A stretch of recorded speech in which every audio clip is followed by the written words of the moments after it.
പെട്ടെന്ന് ആതിരയെ കല്യാണത്തിൽ നിന്ന് പിൻവലിക്കാൻ തക്കതായൊരു കാരണമുണ്ട്. അച്ഛന്റെ ഭീഷണിയിൽ അയാൾ മാറി നിന്നതാണെന്നാണ് ഞാൻ വിചാരിച്ചത്. ആ, ഞാനും അങ്ങനെ തന്നെയാണല്ലോ വിചാരിച്ചത്. പക്ഷെ അതല്ല കാരണം. ആ കാരണം ഒന്ന് കണ്ടെത്തണം. ഇടി, അവരുടെ ഫാമിലി പ്രോബ്ലംസ് എന്തെങ്കിലും ആയിരിക്കും അതിന്റെ പിന്നില്. ഏയ്, അങ്ങനെയായിരുന്നെങ്കിൽ ആതിരയുടെ കല്യാണം മണ്ഡപം വരെ നീളില്ലായിരുന്നല്ലോ. അതും ശരിയാ. ഇത് ഓഡിറ്റോറിയത്തിൽ വെച്ച് അപ്പം ഉണ്ടായ കാരണം കൊണ്ടായിരിക്കണം ചന്ദ്രദാസങ്ങള് തീരുമാനം മാറ്റിയത്. ആ തീരുമാനം ഓർക്കപ്പുറത്ത് വന്നതാ. ഇതിന്റെ പിന്നില് മറ്റാരെങ്കിലും ഉണ്ടോ? അതറിയില്ല. എന്തായാലും അതിനൊരു രഹസ്യമുണ്ട്. അതാ എന്റെ സംശയം. ആ അതെ, അതാലോചിച്ച് നീ വെറുതെ തലപുണ്ടാക്കണ്ട. വരട്ടെ, നമുക്ക് കണ്ടെത്താം.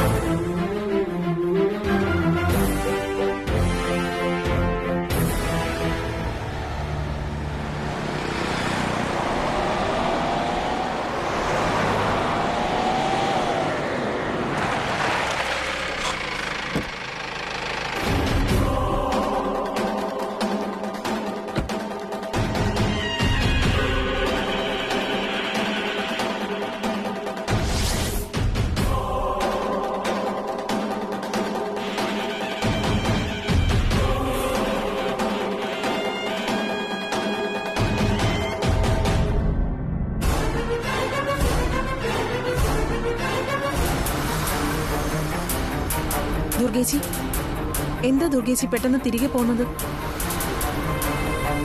എന്തു പറ്റി ചേച്ചി? ആ റെസിഡൻസ് അസോസിയേഷന്റെ ഇലക്ഷനിൽ പങ്കെടുത്തില്ലേ? എങ്ങനെ പങ്കെടുക്കാനാ? അവിടെ ചെന്നപ്പോ ആ തുളസിയുടെ വീരകൃത്യങ്ങളെ കുറിച്ച് മാത്രമാ നാട്ടുകാർക്ക് പറയാനുള്ളത്. തുളസി വിചാരിച്ചെടുത്ത് കാര്യങ്ങൾ കൊണ്ടുചെന്ന് എത്തിച്ചില്ലെന്ന് അവർ ചോദിക്കുന്നത്. അവളുടെ ഗുണഗണങ്ങൾ വർണ്ണിക്കുന്നത് എത്ര നേരമെന്ന് വെച്ചാ ഞാൻ കേട്ടോണ്ടിരിക്കുന്നേ. ആദ്യ കല്യാണം കഴിച്ചത് തുളസിയുടെ മിടുക്കൊണ്ടാണത്രേ. ദുർഗേച്ചിക്ക് അവിടെ ഉള്ളവരോട് പറഞ്ഞൂടായിരുന്നോ? ആദ്യത്തിന് കല്യാണം കഴിച്ചത് തുളസിയുടെ മിടുക്കൊണ്ടൊന്നും അല്ല, അതാ ചന്ദ്രദാസ് കാല് മാറിയതുകൊണ്ടാണെന്ന്. ഞാനതൊക്കെ പറഞ്ഞു. അപ്പൊ അവളുമാര് പറയാ ചന്ദ്രദാസ് കല്യാണത്തിൽ നിന്ന് പിന്മാറിയതിന്റെ ചരിത്രം നാട്ടിലൊക്കെ പാട്ടാണെന്ന്. അതെന്താ? എനിക്കതിനെ പറ്റിയൊന്നും അറിയില്ല. എന്തായാലും ആ ചന്ദ്രദാസ് ആദ്യയെക്കുറിച്ച് എന്തൊക്കെയോ പറഞ്ഞുകൊണ്ട് നടക്കുന്നുണ്ട്. എന്താണെന്ന് എനിക്കൊന്നും മനസ്സിലാവുന്നില്ല.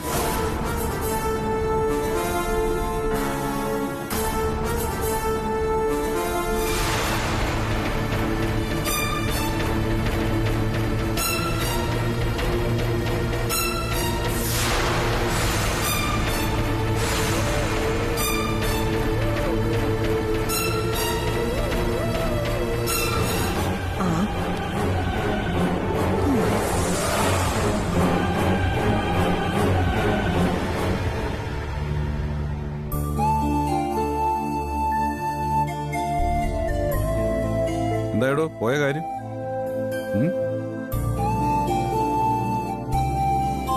എനിക്കൊരു കാര്യം സംസാരിക്കാനുണ്ട്. പല പ്രാവശ്യം ചോദിച്ചിട്ടും ഇതുവരെ മതിയായ ഉത്തരം കിട്ടാത്ത ചോദ്യമാണ്. പക്ഷേ അതിനുള്ള ഉത്തരം എനിക്കറിഞ്ഞേ പറ്റൂ. എനിക്കറിയാവുന്ന ഉത്തരവാണെങ്കിൽ ഒരു കാരണവശാലും ഞാൻ തന്നിൽ നിന്ന് അത് മറച്ചു വെച്ചിട്ടില്ല, വെക്കാറുമില്ല. ഇനി താൻ ചോദിക്കും. ആ ചന്ദ്രദാസിന്റെ കാര്യം തന്നെയാ. അയാൾ എന്താ ഈ കല്യാണത്തിൽ നിന്ന് പിന്മാറാൻ കാര്യം? ഒരേ ഒരു ഉത്തരവേ എനിക്കുള്ളൂ, എനിക്കറിയില്ല. അറിയില്ലെങ്കിൽ എന്നെ പോലെ തന്നെ അത് അറിയാനുള്ള അവകാശം പ്രസാദേട്ടനുണ്ട്. എടോ, ഞാനിനി അതറിയാൻ വേണ്ടി അയാളുടെ പുറകെ എന്തിനു നടക്കണം? അയാളുടെ മകളെ നമ്മുടെ മകന് വിവാഹം കഴിച്ചു തരാൻ അയാൾക്ക് താല്പര്യമില്ല. എടോ, അയാളുടെ അച്ഛനാ, അയാളുടെ തീരുമാനമാണത്. എന്തുകൊണ്ട് അങ്ങനെ ഒരു തീരുമാനം എടുത്തു നിങ്ങളൊന്നും ചോദിച്ചിട്ട് അയാളുടെ പുറകെ പോകേണ്ട ആവശ്യം എനിക്കെന്താ? അപ്പോ ഉറപ്പായിട്ടും പ്രസാദേട്ടന്റെ കൈകൾ ഇതിന്റെ പിന്നിലുണ്ട്. എടോ, താൻ വെറുതെ എന്നെ തെറ്റിദ്ധരിക്കുക. ആതിരയും ആദിത്യനും തമ്മിലുള്ള വിവാഹത്തിൽ നിന്ന് ആതിരെ പിന്മാറ്റണമെന്ന് ഞാൻ ഒരിക്കലും ചന്ദ്രദാസിനോട് ആവശ്യപ്പെട്ടിട്ടില്ല. എടോ, ഞാൻ അത്തരം വില കുറഞ്ഞ ഏർപ്പാടുകൾക്ക് നിൽക്കുന്ന ഒരാളല്ല. പിന്നെ എന്തുകൊണ്ട് അയാൾ പിന്മാറി? അതാണ് എന്റെ ചോദ്യം. ഷെടാ, എടോ, ആ ചോദ്യത്തിന് ഉത്തരം നൽകേണ്ടത് ചന്ദ്രദാസ. അയാൾ അതിന് തയ്യാറാവുന്നില്ലല്ലോ. അതെ, അപ്പൊ പിന്നെ നമ്മൾ എന്ത് ചെയ്യാനാ? പ്രസാദേട്ടൻ ഒരു പോലീസ് ഓഫീസർ അല്ലേ? ആണെങ്കിൽ അയാളെ അറസ്റ്റ് ചെയ്യണം. കസ്റ്റഡിയിൽ വെച്ച് ചോദ്യം ചെയ്താ അയാൾ അതിനുള്ള ഉത്തരം പറയും. ദുർഗ, എടോ, മകളെ കെട്ടിച്ചു തന്നില്ല എന്നും പറഞ്ഞ് അവൾ അച്ഛനെ പിടിച്ച് ചോദ്യം ചെയ്യാനും ലോക്കപ്പിലിടാനൊന്നും പോലീസിലെ നിയമമൊന്നുമില്ല. പോലീസിന്റെ ജോലി അതല്ല. നിയമമൊക്കെ നിങ്ങൾ പോലീസുകാരായിട്ട് ഉണ്ടാക്കുന്നതാണല്ലോ. തെറ്റ് ചെയ്യാത്ത എത്രയോ പേരെ നിങ്ങൾ പോലീസുകാരെ പിടിച്ചകത്തിടുന്നു. ഞാൻ അങ്ങനെ ചെയ്തിട്ടില്ല. പിന്നെ ഒറ്റപ്പെട്ട ചില സംഭവങ്ങളൊക്കെ ഉണ്ടായിട്ടുണ്ടാവാം. അല്ല, പോലീസിലും പലതരത്തിലുള്ള മനുഷ്യരുണ്ടല്ലോ. പക്ഷേ എന്റെ അറിവിൽ അങ്ങനെയൊന്നും ഉണ്ടായിട്ടില്ല. അപ്പോ അയാളെ അറസ്റ്റ് ചെയ്യാൻ പ്രസാദേട്ടൻ തയ്യാറല്ല എന്നാണോ? എടോ, ഞാൻ എന്തിനാ അയാളെ അറസ്റ്റ് ചെയ്യണം? അയാൾ എന്ത് തെറ്റാ ചെയ്തത്? ഈ കുറ്റവാളികളെയാണ് പോലീസ് അന്വേഷിക്കുന്നതും അറസ്റ്റ് ചെയ്യുന്നതും ഒക്കെ. എന്റെ അറിവിൽ ചന്ദ്രദാസ് ഒരു കുറ്റവും ചെയ്തിട്ടില്ല. പ്രസാദേട്ടൻ അയാളെ അറസ്റ്റ് ചെയ്യാൻ മടിക്കുന്നത് പ്രസാദേട്ടൻ ഈ കാര്യത്തില് പങ്കുള്ളത് കൊണ്ടാണ്. എടോ, എന്നെ വിശ്വസിക്കാൻ തയ്യാറല്ലെങ്കിലേ എനിക്ക് ഇനിയും വിശദീകരണം തരാൻ പ്രയാസമാണ്. വേണ്ട, ഒരു വിശദീകരണവും തരണ്ട. ഇതിനെന്താ വേണ്ടതെന്ന് എനിക്കറിയാം. എടോ, താൻ എന്ത് ചെയ്തിട്ടും ഒരു പ്രയോജനമില്ല. ചന്ദ്രദാസ് തയ്യാറല്ലെങ്കിൽ പിന്നെ അയാളെ കൊണ്ട് ആർക്ക് പറയിപ്പിക്കാൻ പറ്റും? ഈ നാട്ടിലെ ACP-യെക്കാളും വലിയ പോലീസ് ഓഫീസേഴ്സ് ഉണ്ട്. ഞാൻ അവരുടെ അടുത്ത് പൊയ്ക്കോളാം. അവര് ചന്ദ്രദാസിനെ കൊണ്ട് പറയിപ്പിച്ചോളൂ. ദുർഗ, താൻ ആവശ്യമില്ലാത്ത പ്രശ്നങ്ങളൊന്നും സൃഷ്ടിക്കരുത്. വെറുതെ എന്റെ സുപ്പീരിയർ ഓഫീസേഴ്സിനെ കൊണ്ട് എന്നെ ഇൻസൾട്ട് ചെയ്യിക്കരുത്. ഓ, അപ്പൊ അതിന് സമ്മതിക്കില്ല.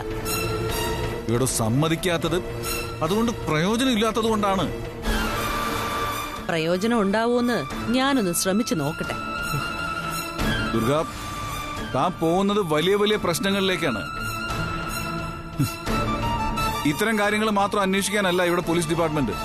മാത്രമല്ല, ഞാനും താനും തമ്മിലുള്ള ഈ ഈഗോ ക്ലാഷേ എന്റെ ഡിപ്പാർട്ട്മെന്റിൽ കൊണ്ടുചെന്ന് പരസ്യമാക്കരുത്. എന്റെ മുഖത്ത് കരിവാരി തേക്കരുത്. ഇക്കാര്യത്തിൽ ഇത്രയേറെ പിടിവാശി പ്രസാദേട്ടൻ കാണിക്കുന്നതുകൊണ്ട് ഞാൻ ഉറച്ചു വിശ്വസിക്കുന്നു, ചന്ദ്രദാസിനെ ഈ വിവാഹത്തിൽ നിന്ന് പിന്തിരിപ്പിച്ചത് പ്രസാദേട്ടൻ തന്നെയാണ്.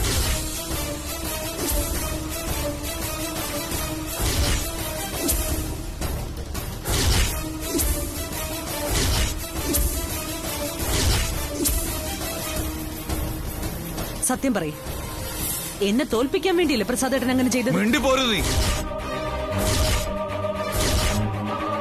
നിയന്ത്രണം വിട്ട് എന്തെങ്കിലുമൊക്കെ ചെയ്തു പോകും ഞാൻ. കടന്നു അതിന്റെ മുമ്പിൽ പോവാൻ.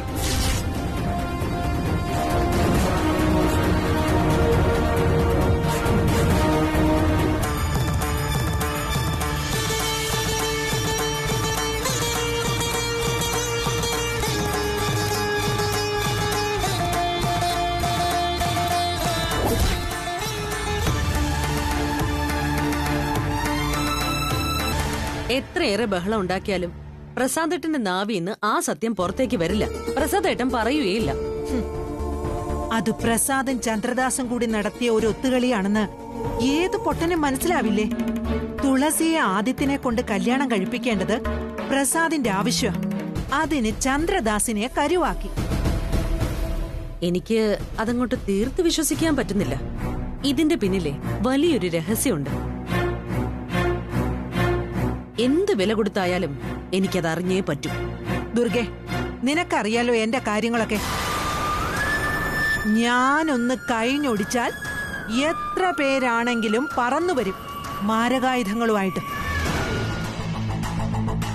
പിടിച്ച് 4 പൂശി സത്യം പറയിപ്പിക്കടാ മക്കളെ എന്നൊന്ന് പറഞ്ഞാലുണ്ടല്ലോ, അവൻ ചോര തുപ്പിക്കൊണ്ട് സത്യം പറയും. നല്ല മണി പോലെ. പക്ഷേ അവൻ എന്റെ മരുമകനാ, എന്റെ ആതിരയുടെ ഡാഡിയാ. ഗുണ്ടകളുടെ അടിയും കൊണ്ട് അവൻ എന്റെ കൊച്ചുമകളെയും പിടിച്ചോണ്ട് ഒറ്റ പോക്കങ്ങ് പോയാലേ, ആ ഒരു പേടിയുള്ളതുകൊണ്ടാ, അതുകൊണ്ട് മാത്രമാ ഞാൻ ഈ കടുത്ത നടപടികൾക്കൊന്നും മുതിരാത്തത്. അത് പോരാ അപ്പച്ചി. എന്തുകൊണ്ടാണ് അയാൾ ഇതിന്ന് പിന്മാറിയതെന്നും ആരാണ് ഇതിന് പിന്നിൽ ഒളിച്ചിരിക്കുന്നതെന്നും നമുക്ക് കണ്ടുപിടിക്കണം. അതിപ്പോ ഒരാവശ്യമായിട്ട് മാറിയിരിക്കുക.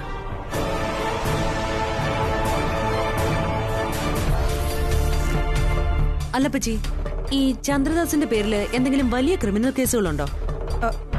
നീ എന്താ അങ്ങനെ ചോദിച്ചത്? അല്ല, ഈ സെൻട്രൽ ജയിലിലേക്ക് പോകേണ്ട വലിയ കേസുള്ളവരെ പോലീസിനെ എന്ത് വില കൊടുത്തും സ്വാധീനിക്കും.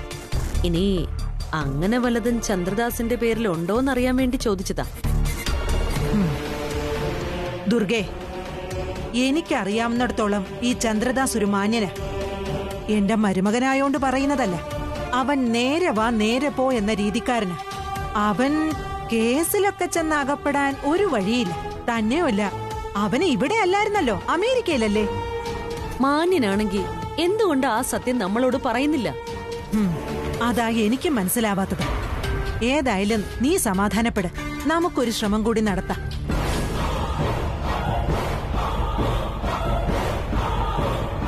അത് തുറന്നു പറയാൻ അയാൾ ഇനിയും വിസമ്മതിച്ച നമുക്ക് അടുത്ത മാർഗം നോക്കണം അപ്പച്ചി. അതിനി എത്ര കടുത്തതായാലും.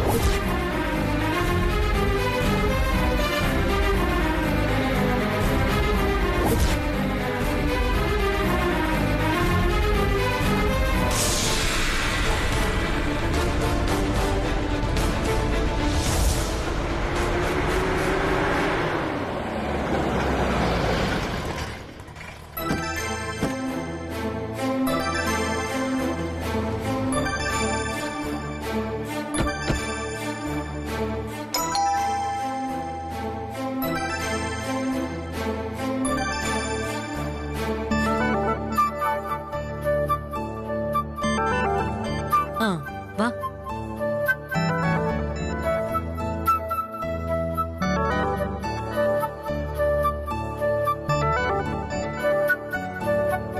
ഞങ്ങളെ മനസ്സിലായില്ലേ? മനസ്സിലായി. പിന്നെന്താ എല്ലാരും കൂടി വിശേഷിച്ച്? അതെന്താ ദുർഗച്ചി, മറന്നുപോയോ? നാളെ നമ്മുടെ അസോസിയേഷന്റെ ഫംഗ്ഷൻ അല്ലേ? പ്രത്യേകിച്ച് ക്ഷണിക്കേണ്ട കാര്യമൊന്നുമില്ല, നമ്മളെല്ലാരും അസോസിയേഷന്റെ മെമ്പേഴ്സ് അല്ലേ. പിന്നെ ഇവിടേക്ക് ഇപ്പൊ വന്നതിന്റെ കാര്യം, ഒരു കല്യാണം കഴിഞ്ഞ വീടല്ലേ. ഞങ്ങളെ സംബന്ധിച്ച് നവദമ്പതികളെ പ്രത്യേകം ക്ഷണിക്കേണ്ട ഒരു മര്യാദ ഉണ്ടല്ലോ. അല്ല, എവിടെ ആദിത്യനും തുളസിയും?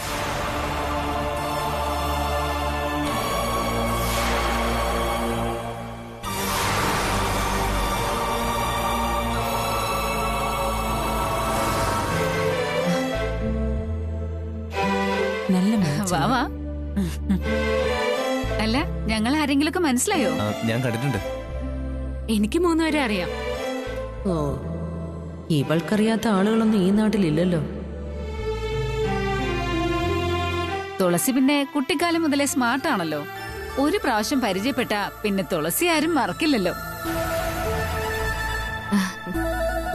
നാളെ നമ്മുടെ റെസിഡൻസ് അസോസിയേഷന്റെ ഫംഗ്ഷനാ. ആദിത്യനെയും തുളസിയെയും പ്രത്യേകം ക്ഷണിക്കാനാ ഞങ്ങൾ വന്നത്. നിങ്ങളെ അനുമോദിക്കുന്ന ഒരു ചടങ്ങ് ഞങ്ങൾ അറേഞ്ച് ചെയ്തിട്ടുണ്ട്. ഫംഗ്ഷന് വരാനൊന്നും പ്രസാദേട്ടനും എനിക്ക് നേരം ഉണ്ടാവില്ല. ഞങ്ങള് വരാത്തതുകൊണ്ട് ഇവരും വരില്ല. അതെന്താ ദുർഗേച്ചി അങ്ങനെ പറയുന്നത്? അസോസിയേഷൻ നമ്മുടേതാ, നമ്മൾ നടത്തുന്ന ഫംഗ്ഷൻ അല്ലേ. എന്തെങ്കിലും കാരണവശാൽ പ്രസാദ് സാറിനും ദുർഗയ്ക്കും വരാൻ കഴിഞ്ഞില്ലെങ്കിൽ ഈ കുട്ടികളെ അയക്കണം. ഇവർക്ക് കൂടി വേണ്ടിയാ ആ ഫംഗ്ഷൻ. പ്ലീസ് നിർബന്ധിക്കരുത്. അവരെ ഇതുവരെ പബ്ലിക് ഫംഗ്ഷനൊന്നും ഞാൻ അയച്ചിട്ടില്ല. എന്താ ദുർഗേച്ചി ഇത്? ദേവമംഗലത്തെ കനകദുർഗ ഇല്ലെങ്കിൽ ശാന്തി നഗറിൽ എന്ത് ഫംഗ്ഷനാ? ദുർഗയും പ്രസാദ് സാറും മെമ്പേഴ്സ് ആണെങ്കിലും എന്നും അവിടുത്തെ VIP-കളല്ലേ. ദുർഗേച്ചിയും പ്രസാദ് സാറും വന്നില്ലെങ്കിൽ എല്ലാ മെമ്പേഴ്സും തിരക്കും. നിങ്ങളെ പങ്കെടുപ്പിക്കാത്തത് ഞങ്ങളുടെ കുഴപ്പമാണെന്ന് എല്ലാവരും കുറ്റവും പറയും. പ്ലീസ് ചേച്ചി, ചേച്ചി സാറും മക്കളും വരണം. പ്ലീസ് ദുർഗേച്ചി, പ്ലീസ്. എല്ലാവരും കൂടി ഇത്രയ്ക്ക് നിർബന്ധിക്കുമ്പോ ഞാൻ തലക്കനം കാണിക്കുന്നത് ശരിയല്ലല്ലോ.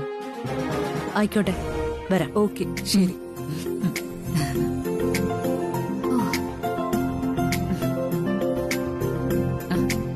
ദാ, അപ്പൊ രണ്ടുപേരെയും ഒരിക്കൽ കൂടി ക്ഷണിക്കുക. അങ്ങ് ഓ, വന്നേക്കണം. തീർച്ചയായും വരാം. ശരി ദുർഗേച്ചി. എന്നാ ഞങ്ങള് ഇറങ്ങട്ടെ. ശരി.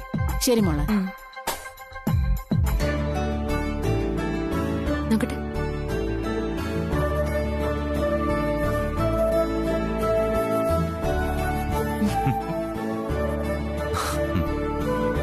അങ്ങനെ നമ്മളൊരു പബ്ലിക് ഫംഗ്ഷനില് ഞാനും നീ നവദമ്പതികളായിട്ട്. ദുർഗാമ്മ സമ്മതിച്ചാനേ ദൈവത്തിനോട് നന്ദി പറ. നോടെ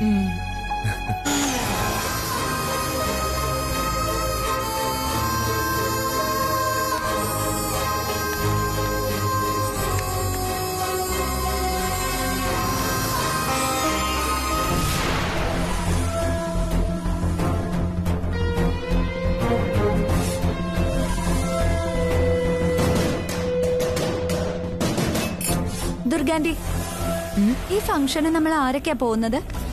ആരൊക്കെയാ പോകുന്നെന്ന് ചോദിച്ചാ ഞാനും പ്രസാദേട്ടനും ആദിയും നീയും. അതാ പ്രശ്നം. എന്ത് പ്രശ്നം? ആദ്യേട്ടനെ കൊണ്ടുപോകുമ്പോ ഇടിച്ചു കയറി അവളും വരുമല്ലോ, ആ കാട്ടുതുളസി. അവളെ ആദ്യേട്ടനോടൊപ്പം കൊണ്ടുപോയാലേ നാട്ടുകാരുടെ മുന്നിൽ അവരായിരിക്കും ഭാര്യ ഭർത്താക്കന്മാർ. ഞാൻ വെറും ഡമ്മി. എനിക്ക് പറ്റില്ല. എനിക്കതൊരിക്കലും സഹിക്കാനും പറ്റില്ല. നീ പറയുന്നതിലും കാര്യമുണ്ട്. ഫംഗ്ഷന് വന്നവരൊക്കെ കല്യാണത്തിന് വന്നവരായിരിക്കും. അവരുടെയൊക്കെ നോട്ടത്തിൽ ആദ്യേട്ടന്റെ ഭാര്യ അവളാ, ഞാനല്ല. നാട്ടുകാരൊക്കെ ഉറ്റുനോക്കും, എന്നെ കളിയാക്കുകയും ചെയ്യും. ആന്റി, ആന്റി എന്തോ ഒന്നും മിണ്ടാ നിക്കുന്നേ? എന്താ വേണ്ടതെന്ന് ഞാൻ ആലോചിക്കുകയായിരുന്നു. ആലോചിക്കാനൊന്നുമില്ല. ആദ്യേട്ടനെ അവളെയും ഫംഗ്ഷന് കൊണ്ടുപോകരുത്. കൊണ്ടുപോയാ അവര് കപ്പിൾസ് ആയിട്ട് അംഗീകരിക്കപ്പെടും. ഒടുവിൽ ആന്റിക്കും അംഗീകരിക്കേണ്ടി വരും. ഇല്ല, അത് ഞാൻ അംഗീകരിക്കുന്ന പ്രശ്നമില്ല. എന്റെ കഴുത്തിന് മുകളിൽ ഈ തലയുണ്ടെങ്കിലേ അവളെ മരുമകളായിട്ട് ഈ വീട്ടിൽ ഞാൻ വാഴിക്കില്ല. എന്റെ മനസ്സിൽ എനിക്കൊരൊറ്റ മരുമോളേ ഉള്ളൂ. അവളെ ആദിയുടെ ഭാര്യയായിട്ട് ഈ വീട്ടിൽ വരൂ. അവളെ മാത്രമേ ഞാൻ നിലവിളക്ക് കൊടുത്ത് സ്വീകരിക്കുകയുള്ളൂ. അതാരാ ആന്റി? ഓ, നീ തന്നെ, എന്റെ ആതിര. ആന്റി ഇടയ്ക്കിടയ്ക്ക് ഇങ്ങനെ പറയുമ്പോഴേ കേൾക്കാനൊരു സുഖമൊക്കെ ഉണ്ട്. പക്ഷെ അത് പ്രാക്ടിക്കൽ ആവുന്നില്ലല്ലോ ആന്റി. പ്രാക്ടിക്കൽ ആവും. ദുർഗയുടെ ലക്ഷ്യം നിറവേറ്റുക തന്നെ ചെയ്യും. ആരൊക്കെ എതിർത്താലും എത്രയൊക്കെ ശത്രുക്കൾ ഉണ്ടായാലും എന്റെ മരുമകളായി നീ ഈ വീട്ടിൽ തന്നെ ജീവിക്കും. അല്ല, അപ്പൊ ഫംഗ്ഷൻ? ആദ്യം ഒറ്റയ്ക്ക് വരികയാണെങ്കിൽ കൊണ്ടുപോകും. ഇല്ലെങ്കിൽ രണ്ടുപേരെയും കൊണ്ടുപോകില്ല. അത് മതി. ഇപ്പോഴാ എനിക്കൊരു സമാധാനായത്.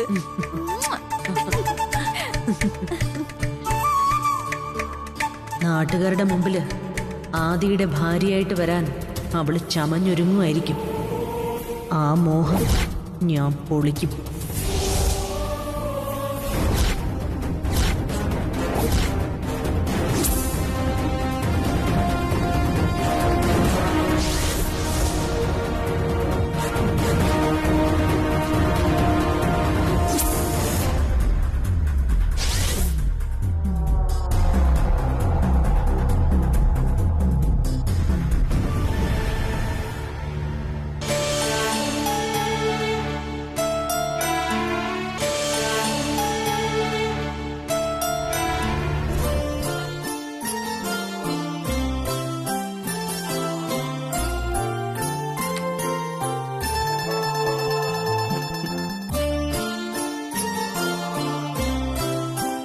ചേട്ടാ, നമുക്ക് ഇറങ്ങാം.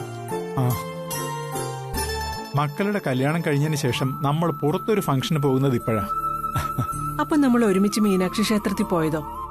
അത് പ്രാർത്ഥിക്കാനും വഴിപാട് കഴിക്കാനും ഒക്കെ അല്ലേ. ഇതുപോലൊരു പബ്ലിക് ഫംഗ്ഷൻ ഒന്നും അല്ലല്ലോ. മാത്രമല്ല അന്ന് ആകെപ്പാട് ടെൻഷനൊക്കെ ആയിരുന്നില്ലേ.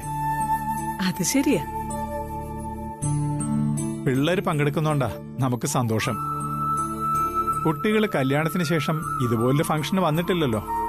തന്നെയുമല്ല അവരെ പ്രത്യേകം അസോസിയേഷൻ ക്ഷണിച്ചിട്ടുണ്ടല്ലോ. ദുർഗേച്ചി എങ്ങനെ സമ്മതിച്ചോ ആവോ. ആ ഇതിലും എന്തെങ്കിലും കുനുഷ്ടൊപ്പിക്കാനുള്ള പരിപാടി ഉണ്ടാവും. ദൈവം ഇടപെട്ട മതി ചേട്ട, എല്ലാത്തിനും മാറ്റം ഉണ്ടാവും. ദുർഗേച്ചിക്ക് മാറ്റം ഉണ്ടാവാൻ നമ്മൾ ദൈവത്തോട് പ്രാർത്ഥിച്ചാ മതി. ആ മംഗളാതിരമാരും സുലു ഉണ്ടെങ്കിൽ റെസിഡൻസ് അസോസിയേഷൻ മീറ്റിംഗ് പൊടി പൊടിക്കും. ആ വക അവതാരങ്ങൾ ദുർഗേച്ചിയുടെ മുമ്പേ ഉണ്ടാവുമല്ലോ. ദുർഗേച്ചി എവിടെ പോയാലും വാലായിട്ട് ഈ 3 പേരും ഉണ്ടാവും. ആ ഒരു കാര്യം പറയാൻ വിട്ടുപോയി. ഫംഗ്ഷന് ഒരു ചീഫ് ഗസ്റ്റ് ഉണ്ട്. ഏതോ ഒരു VIP യാ. ആരാണെന്നറിയോ? അതൊന്നും അറിയില്ല. ഏതെങ്കിലും സെലിബ്രിറ്റീസ് ആവും. ഇന്ന് കുറെ നാള് കൂടിയിട്ട് സന്തോഷായിട്ട് നമ്മളൊരു ഫംഗ്ഷന് പോവുക. ഈയിടെ ആയിട്ടുള്ള അനുഭവം വെച്ച് നോക്കുമ്പോ ഇനി അവിടെ ചെല്ലുമ്പോ വിഷമിക്കേണ്ടി വരുമെന്തോ. നീ നെഗറ്റീവ് പറയാതെ പ്രിയേ, ഇറങ്ങാൻ നോക്ക്.